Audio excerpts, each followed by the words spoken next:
Hi everyone. మీలో చాలా మంది స్క్రీనర్ డాట్ ఇన్లో స్టాక్ స్కానింగ్ యూజ్ చేసి ఉంటారు కదా. సో మార్కెట్లో ఉన్న 4000 స్టాక్స్లో నుంచి నాకు కావాల్సిన ఫండమెంటల్లీ స్ట్రాంగ్ స్టాక్ సెలెక్ట్ చేసుకోవడం కోసం నేను ఒక స్కానర్ని ఇలాగా రన్ చేసినప్పుడు నాకు దాదాపుగా 150 స్టాక్స్ వచ్చాయి. అయితే ఇలా ఎప్పుడైతే మనం 150, 100 లేదా 200 స్టాక్స్ చూస్తామో నెక్స్ట్ ఏం చేయాలో అర్థం కాదు. ఇప్పుడు ఈ 150 స్టాక్స్ అన్నిటినీ కూడా డీప్ అనాలిసిస్ చేయాలా? అవసరం లేదు. కేవలం 2 స్టెప్స్ లో ఈ 150 స్టాక్స్ నుంచి ఏవైతే స్టాక్స్ ఫ్యూచర్ లో ఇంప్రూవ్మెంట్ కి పాసిబిలిటీ ఉన్నాయో అలాంటి స్టాక్స్ ని సెలెక్ట్ చేసుకోగలుగుతాం. దీనికి మనం కేవలం 2 స్టెప్స్ ఫాలో అయితే చాలు. యాక్చువల్ గా ఈ స్కానింగ్ లో వచ్చిన ప్రతి ఒక్క స్టాక్ కూడా ఫండమెంటల్ గా స్ట్రాంగ్ ఏమీ కాదు. ఎందుకో కొంచెం లాజికల్ గా అర్థం చేసుకోవడానికి ట్రై చేద్దాం. ఫస్ట్ ఈ స్కానర్ లో కోడ్ ఏం చేస్తుంది, ఈ పర్టికులర్ ఇయర్ లో ROCE 20 కంటే ఎక్కువ ఉందా లేదా. నెక్స్ట్ అలాగే ఈ పర్టికులర్ ఇయర్ లో EV/EBIT అనేది లెస్ దెన్ 12 ఉందా లేదా అని కేవలం ఒక్క సంవత్సరానికి మాత్రమే చూస్తుంది కదా. కానీ ఇప్పుడు మనం ఏం చేయాలి, ఆ వాల్యూస్ యాక్చువల్ గా లాస్ట్ 3 ఇయర్స్ నుంచి 5 ఇయర్స్ నుంచి 7 ఇయర్స్ నుంచి చూస్తున్నప్పుడు ఇంప్రూవ్ అవుతున్నాయా లేదా అనేది మనం చూడాలి. ఆ ఇంప్రూవ్మెంట్ లేకపోతే మేబీ ఈ ఒక్క సంవత్సరం మాత్రమే అది ఫండమెంటల్లీ స్ట్రాంగ్ అవ్వచ్చు. నెక్స్ట్ ఇయర్ నుంచి మళ్ళీ నార్మల్ గా వీక్ స్టాక్ అయిపోవచ్చు. సో దానికోసం మనం ఏదైనా ఒక స్క్రీనర్ ని యూజ్ చేసిన తర్వాత మనకు వచ్చిన హండ్రెడ్స్ ఆఫ్ స్టాక్స్ లో నుంచి కేవలం ఒక 20 to 30 స్టాక్స్ మిగిలేలాగా మనం ఒక క్విక్ ఎలిమినేషన్ ప్రాసెస్ ని చేయాలి. దీనికోసం ఒక్కొక్క స్టాక్ ని కేవలం ఒక 30 సెకండ్స్ చూస్తే చాలు. కానీ ఎలాంటి వాటిని చూసి ఎలిమినేట్ చేయాలి, ఈ పాయింట్ చాలా ఇంపార్టెంట్. అయితే ఈ పాయింట్ అందరికీ కూడా కామన్ గా ఉండదు. ఎందుకంటే ఇందులో మనం ఫస్ట్ డిస్కస్ చేసుకోబోయేది businesses which we can understand. ఏవైతే కంపెనీలు మనకి అర్థమవుతాయో అలాంటి వాటి మీదే మనం అనాలిసిస్ చేద్దాం. ఏవైతే మనకి అర్థం కావో అలాంటి వాటిని మనం స్కిప్ చేయాలి. ఫర్ ఎగ్జాంపుల్ నా పర్సనల్ గా నేను తీసుకుంటే నేను ఫినాన్స్ స్టాక్స్ నాకు అంతగా అర్థం కావు. ఇన్ఫాక్ట్ బ్యాంక్స్ నాకు చాలా బాగా అర్థం అవుతాయి. కానీ కేవలం NBFCs ఉంటాయి కదా, ఆ NBFCs లో చిన్న చిన్న కంపెనీస్ చాలా వరకు ఫ్రాడ్ గా మారుతూ ఉంటాయి. ఎందుకు అలా జరుగుతాయి అనేది నాకు అర్థం కాదు. కాబట్టి ఫినాన్స్ స్టాక్స్ ని నా పర్టికులర్ గా నేను వదిలేస్తాను. అలాగే కొంతమందికి ఫార్మా స్టాక్స్ అర్థం కావు, కొంతమందికి IT స్టాక్స్ అర్థం కావు. సో ఇలా పర్సన్ టు పర్సన్ వాళ్ళకి ఏ బిజినెస్ అర్థం అవుతుంది అనేది మారిపోతుంది. కాబట్టి ఆ బిజినెస్ లో మాత్రమే మనం అనాలిసిస్ చేయాల్సి ఉంటుంది. సో ఇప్పుడు మనం ఒక స్టాక్ ని ఓపెన్ చేసిన తర్వాత 30 సెకండ్స్ లో ఆ కంపెనీ ఏ బిజినెస్ చేస్తుందో మనం ఐడెంటిఫై చేయగలుగుతాం కదా. మనకు ఒకవేళ తెలిసిన బిజినెస్ అనంటే మనం దాన్ని అనాలిసిస్ చేయొచ్చు. తెలియని బిజినెస్ అయితే సింపుల్ గా స్కిప్ చేయొచ్చు. నెక్స్ట్ అలాగే ఆ కంపెనీ యొక్క రేషియోస్ కానీ లేదా క్యాష్ ఫ్లోస్ చూడగానే ఇమ్మీడియట్ గా ఈ స్టాక్ బ్యాడ్ స్టాక్, దీని బిజినెస్ అనేది పడిపోతూ ఉంది, ప్రమోటర్ ప్లెడ్జింగ్ ఉంది, నెగిటివ్ క్యాష్ ఫ్లోస్ ఉన్నాయి, ఇలాంటివి మనం ఈజీగా అర్థం చేసుకోగలుగుతాం. వన్స్ మనకు అలా అర్థం అవ్వగానే స్ట్రాంగ్ స్టాక్స్ కోసం వెతుకుతున్నాం కదా, ఇలాంటి వీక్ స్టాక్స్ అన్నింటినీ కూడా స్కిప్ చేయొచ్చు. సో థియరిటికల్ గా కాకుండా ఒకసారి ప్రాక్టికల్ గా చూద్దాం. నేను జస్ట్ ప్రాసెస్ కోసం మాత్రమే దీన్ని ఎక్స్ప్లెయిన్ చేస్తున్నాను, ఎలాంటి స్టాక్ రికమెండేషన్ కాదు.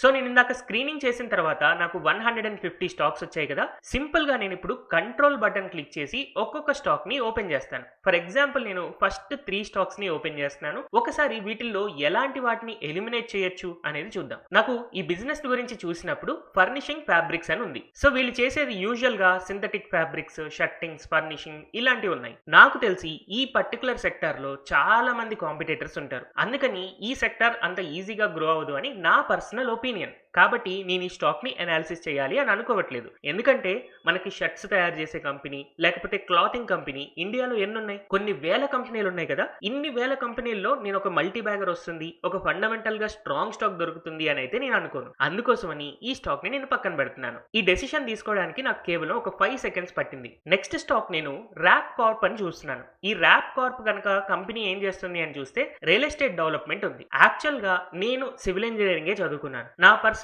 గా నేను కన్స్ట్రక్షన్ కంపెనీస్ లో ఇన్వెస్ట్ చేయాలి, రియల్ ఎస్టేట్ బిజినెస్ లో ఇన్వెస్ట్ చేయాలి అని అనుకోవట్లేదు. అందుకని నేను వీటిని కూడా నా పర్సనల్ ఒపీనియన్ బయాసే నేను దాన్ని వదిలేస్తున్నాను. And next stock Indo solar. ఇక్కడ నాకు ఇది సోలార్ ఫోటోవాల్టాయిక్ సెల్స్ చేస్తుంది, ఆ బిజినెస్ లో ఉంది అన్నది నాకు ఫస్ట్ చూడగానే అర్థమవుతుంది. ఓకే, ఇది యాక్చువల్ గా ఒక గ్రోయింగ్ బిజినెస్, గవర్నమెంట్ సైడ్ నుంచి కూడా చాలా సపోర్ట్ ఉంది. కాబట్టి ఈ కంపెనీని బిజినెస్ పరంగా నేను అనాలిసిస్ చేద్దాం అని అనుకుంటున్నాను.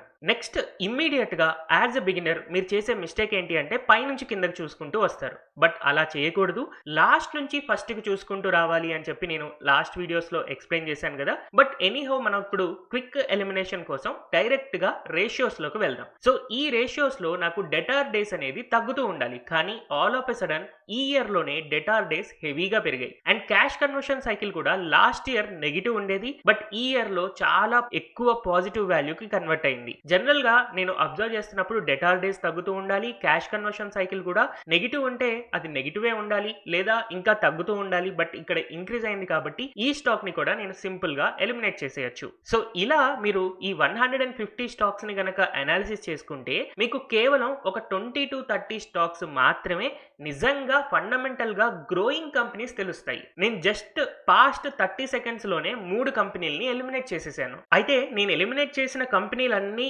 అలాగే పడిపోతాయి అని కాదు. యాక్చువల్ గా మనకి మార్కెట్ లో థౌజండ్స్ ఆఫ్ స్టాక్స్ ఉన్నాయి కదా, ఈ థౌజండ్స్ ఆఫ్ స్టాక్స్ లో నుంచి నేను ఎందులో అయితే డబ్బులు పెట్టి ప్రశాంతంగా నిద్రపోగలుగుతాను, నా బదులు వాళ్ళు కష్టపడి నా డబ్బుల్ని పెంచగలుగుతారు అన్న కాన్ఫిడెన్స్ ఉన్న స్టాక్స్ లోనే నేను పెడతాను. ఈవెన్ దో ఒక కంపెనీ అనేది ఫ్యూచర్ లో పెరుగుతుంది కానీ నాకు డౌట్ఫుల్ గా ఉంది అని అంటే మాత్రం నేను ఇన్వెస్ట్ చేయను. ఇలాంటి కంపెనీలు నాకు డౌట్ఫుల్ గా ఉన్నాయి కాబట్టి నేను అందులో డబ్బులు పెట్టినా ప్రశాంతంగా ఉండలేను, అందుకోసమని వీటిల్లో నేను ఇన్వెస్ట్ చేయను అని చెప్పి సింపుల్ గా డిసైడ్ అయ్యాను. అయితే ఇలాంటి క్విక్ ఎలిమినేషన్ నుంచి మీరు కొన్ని స్టాక్స్ ని ఆల్రెడీ సెలెక్ట్ చేసుకున్న తర్వాత అవి యూజువల్ గా ఒక 20 లేదా మాక్సిమం 30 నెంబర్ దగ్గర ఆగిపోతాయి. కాబట్టి మనం నెక్స్ట్ స్టెప్ లో ఏం చేయాలి అని అంటే క్వాలిటీ స్టాక్ సెట్ చేయాలి. 20-30 స్టాక్స్ మనకి ఇప్పుడు మిగిలాయి కదా, అందులో నుంచి కేవలం ఒక 5 లేదా మాక్సిమం 10 క్వాలిటీ స్టాక్స్ మాత్రమే నాకు కావాలి. సో దానికోసం మనం ఎలాంటి పాయింట్స్ చూసుకోవాలి అనేది ఇప్పుడు చూద్దాం. యాక్చువల్ గా మనకి రేషియోస్ లో క్యాష్ కన్వర్షన్ సైకిల్ ఉంటుంది. ఇది ఎవ్రీ ఇయర్ ఇంప్రూవ్ అవుతుంది అని అనుకోండి, అది మంచిది. క్యాష్ కన్వర్షన్ సైకిల్ మనం లాస్ట్ వీడియోస్ లో నేర్చుకున్నాం కదా,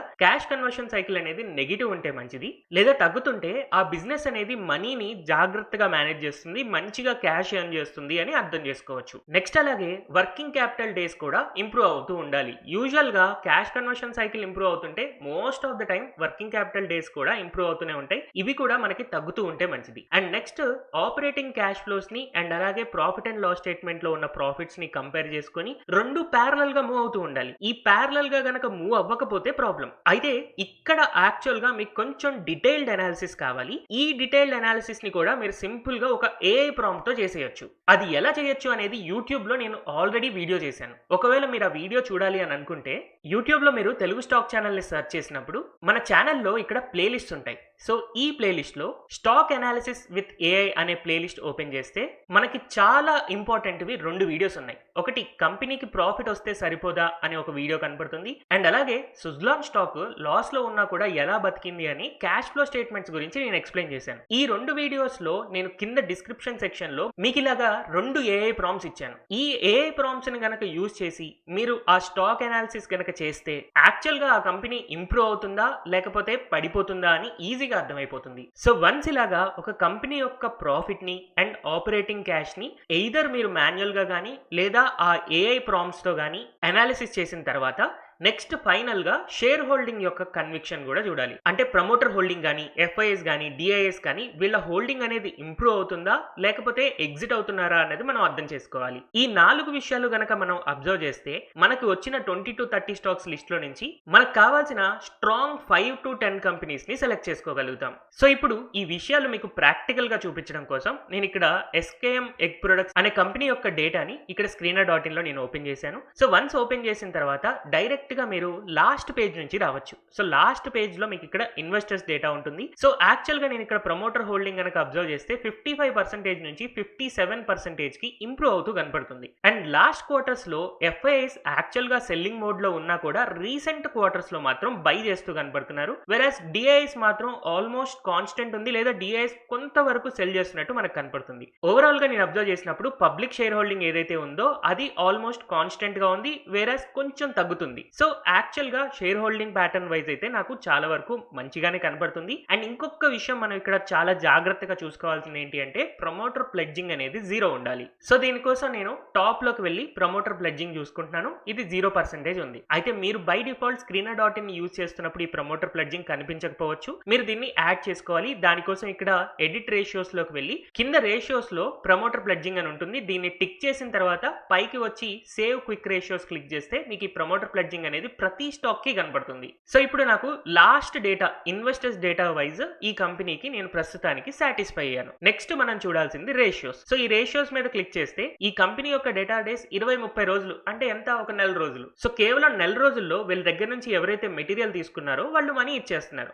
1 మంత్ అంటే యాక్చువల్ గా పెద్ద ప్రాబ్లం ఏం కాదు, ఆబ్వియస్ గా అది మంచిదే. And more over inventory days చూశాను అని అనుకోండి, ఒకప్పుడు 163 డేస్ ఉండేది. అంటే దాదాపు వీళ్ళు ఏదైనా ఒక మెటీరియల్ తయారు చేసిన తర్వాత దాన్ని అమ్మడానికి 4 to 5 months టైం పడుతుంది. బట్ ఇప్పుడు అది తగ్గుతూ 3 months కి వచ్చేసింది. ఇక్కడ క్లియర్ గా నాకు ఒక ఇంప్రూవ్మెంట్ అనేది కనపడుతుంది. నెక్స్ట్ అలాగే క్యాష్ కన్వర్షన్ సైకిల్లో కూడా మనకి అలాంటి ఇంప్రూవ్మెంటే కనపడుతుంది. వెరాజ్ వర్కింగ్ క్యాపిటల్ డేస్ లో కూడా అలాంటి ఇంప్రూవ్మెంట్ లాస్ట్ ఇయర్ దాకా ఉంది. బట్ ఈ ఇయర్ మాత్రం వర్కింగ్ క్యాపిటల్ డేస్ అనేది ఇంప్రూవ్ కాకుండా ఎగైనెస్ట్ గా ఒక రకంగా కొంచెం డిట్రోరేట్ అయినట్టే అనుకోవచ్చు. బట్ ఎనీహౌ ఇప్పటిదాకా నేను చూసిన వాటిల్లో షేర్ హోల్డింగ్ ప్యాటర్న్ అనేది పర్ఫెక్ట్ గా ఉంది. రేషియోస్ లో వర్కింగ్ క్యాపిటల్ డేస్ తప్ప మిగిలిన రేషియోస్ అన్ని కూడా బెటర్ అవుతున్నట్టుగానే కనపడుతుంది.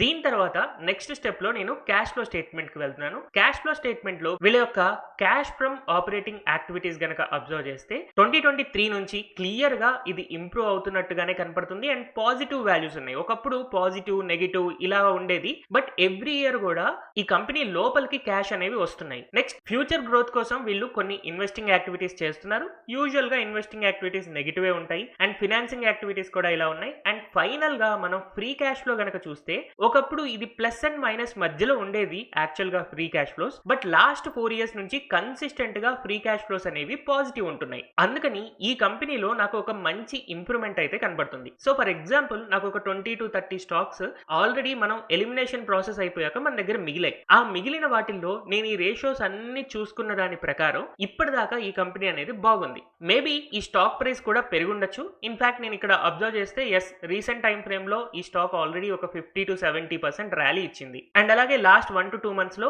కరెక్షన్ కూడా జరిగింది. అండ్ లాంగ్ రన్ లో చూసుకున్నా కూడా స్టాక్ అనేది ఆల్ టైమ్ హైకి వెళ్ళి ఇప్పుడు మనకి కరెక్షన్ జరుగుతూ కనపడుతుంది. యాక్చువల్ గా కంపెనీలో ఇలాంటి ఇంప్రూవ్మెంట్ ఉంది కాబట్టి మనకి స్టాక్ ఆల్ టైమ్ హైకి రీచ్ అవ్వడం అండ్ అలాగే కరెక్షన్ జరగడం ఇవన్నీ కూడా మనం చూస్తున్నాము అని అనుకోవచ్చు. అయితే మీరు ఇప్పటిదాకా ఒక విషయం అబ్జర్వ్ చేశారా? ఈ కంపెనీ యొక్క రెవెన్యూ గ్రోత్ ఎలా ఉంది, ప్రాఫిట్ గ్రోత్ ఎలా ఉంది, అసెట్స్ యొక్క గ్రోత్ ఎలా ఉంది, ఇలాంటి విషయాలు మనం ఇంకా ఇప్పటిదాకా చూడలేదు. బట్ ఎనీహౌ ఇప్పుడు ఒకసారి చూద్దాం. దీన్ని చూసినా కూడా ఈ కంపెనీ యొక్క రెవెన్యూ అనేది 600 కోట్లు, 700 లేదా 500కి పడిపోయింది. తర్వాత మళ్ళీ 700 దాదాపు 700 crores రీజియన్ లోనే రెవెన్యూ ఉంది. అండ్ ప్రాఫిట్ కూడా 70 కోట్ల నుంచి 100 కోట్ల దాకా, అంటే ఒక 20-30 కోట్లేమో లాస్ట్ 4-5 years లో పెరిగింది. సో ఒకవేళ ఈ కంపెనీకి ప్రాఫిట్ అండ్ లాస్ స్టేట్మెంట్ చూస్తే అంత గొప్పగా అయితే ఏం లేదు. కానీ ఈ స్టాక్ ఆల్ టైమ్ హైకి వెళ్ళింది. ఎందుకు అనంటే మనకి ఎక్కడైతే ఇంప్రూవ్మెంట్ రావాలో అక్కడ ఇంప్రూవ్మెంట్ వచ్చింది. అదే ఆ కంపెనీ యొక్క క్యాష్. సో క్లియర్ గా మనకి ఎప్పుడైతే ఫ్రీ క్యాష్ ఫ్లోస్ పాజిటివ్ గా కన్వర్ట్ అయ్యి మంచిగా ఎవ్రీ ఇయర్ వీళ్ళు క్యాష్ జనరేట్ చేస్తున్నారో అలాంటప్పుడే ఇన్వెస్టర్లు ఈ స్టాక్ లో ఇన్వెస్ట్ చేయడానికి ఎక్కువ ఇంట్రెస్ట్ చూపిస్తారు. సో ఇప్పుడు అవుట్ ఆఫ్ ఈ 20 to 30 స్టాక్స్ ఏవైతే క్విక్ ఎలిమినేషన్ తర్వాత నాకు మిగిలాయో వాటిల్లో నుంచి ఈ ఎస్కేఎం ఎగ్ ప్రొడక్ట్స్ అనేది నా టాప్ 5 to 10 కంపెనీస్ లోకి నేను ఇప్పుడు తీసుకుంటాను. ఈ 5 to 10 కంపెనీస్ ని మనం ఇంకా ఫర్దర్ గా అనాలిసిస్ చేయాలి. ఇక్కడతో అయిపోలేదు. ఇప్పటిదాకా మనం చేసింది ఏంటి అంటే గతంలో ఈ కంపెనీ యొక్క పర్ఫార్మెన్స్ బాగుందా లేదా అని చూసాం. కానీ ఫ్యూచర్ లో బాగుంటుందా లేదా అనేది ఎలా తెలుస్తుంది? మనం ఈ కంపెనీ యొక్క ఫ్యూచర్ ఆర్డర్ బుక్ చూడాలి. ఈ కంపెనీ యొక్క ఫ్యూచర్ లో ప్రాఫిట్ మార్జిన్స్ ఎలా ఇంప్రూవ్ అవుతాయి అన్న స్టోరీ చదవాలి. ఈ కంపెనీ మేనేజ్మెంట్ ఫ్యూచర్ ఎక్స్పెక్టేషన్స్ ఏం పెట్టుకుంది అనేది చదవాలి. ఇలాంటి డేటా అంతా కూడా మనకి లాస్ట్ లో డాక్యుమెంట్స్ లో, యాన్యువల్ రిపోర్ట్స్ లో, కాన్ కాల్స్ లో అండ్ అలాగే క్రెడిట్ రేటింగ్ రిపోర్ట్స్ లో ఉంటుంది. వీటిని ఏఐతో ఎలా అనాలిసిస్ చేయాలి అనేదే నేను నా అడ్వాన్స్డ్ క్లాసెస్ లో టీచ్ చేశాను. అండ్ ఇన్ఫాక్ట్ కొన్ని బేసిక్ వీడియోస్ కూడా ఫ్రీగా యూట్యూబ్ లో ఆల్రెడీ పబ్లిష్ చేశాను. అయితే ఎనీహౌ ఈ వీడియోలో మనం ఈ టాపిక్ ని ఎంతవరకు డిస్కస్ చేసుకోవాలో అది మొత్తం కంప్లీట్ చేసాం. మనకి ఎప్పుడైతే ఒక స్క్రీనర్ యూజ్ చేస్తామో దాదాపు హండ్రెడ్స్ ఆఫ్ స్టాక్స్ వస్తాయి కదా.